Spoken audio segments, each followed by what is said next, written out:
The standoff between the US and Iran has entered a dangerous new phase, where diplomacy and military force are moving side by side. Yesterday, US President Donald Trump issued a blunt ultimatum to Iran. He warned Iran to make a meaningful deal with Washington, or bad things will happen. It's ironic because Trump was speaking at the inaugural meeting for his so-called Board of Peace. And while on the podium, he made it clear that patience was running out.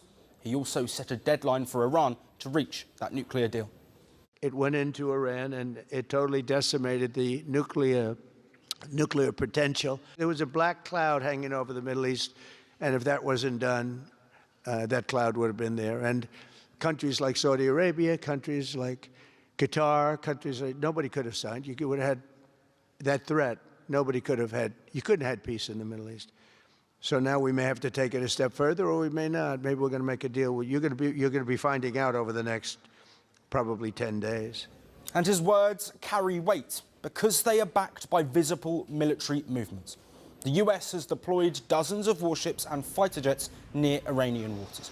The growing American armada has triggered speculation that military strikes could be imminent. In fact, a day before Trump's comments, several reports indicated that US forces could be ready to launch attacks as early as this weekend. Although Trump has reportedly not made a final decision yet. Trump's latest warning comes just days after the US and Iran wrapped up their second round of nuclear talks in Geneva. Washington's goal is clear: prevent Tehran from ever obtaining a nuclear bomb. Iran insists it is not pursuing one and maintains its nuclear program is strictly civilian. But there is friction even within the talks.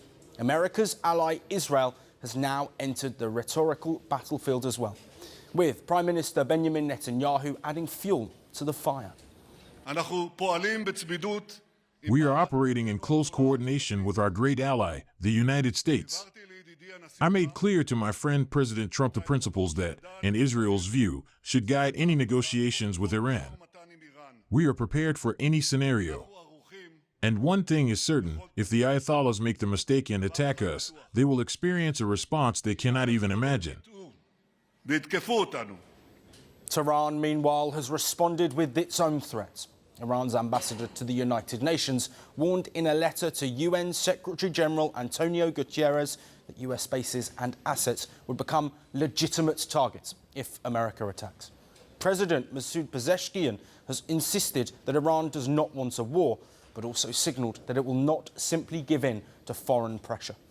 Tehran is also particular about its nuclear program, saying that no country can deprive it of its enrichment rights. Amid tensions, Germany has now reduced its troop presence in northern Iraq. And inside Iran, nuclear sites are reportedly being fortified and covered in soil. Satellite images show that the country is also rebuilding missile production facilities. So diplomacy is still alive between the US and Iran, but it is surrounded by warships.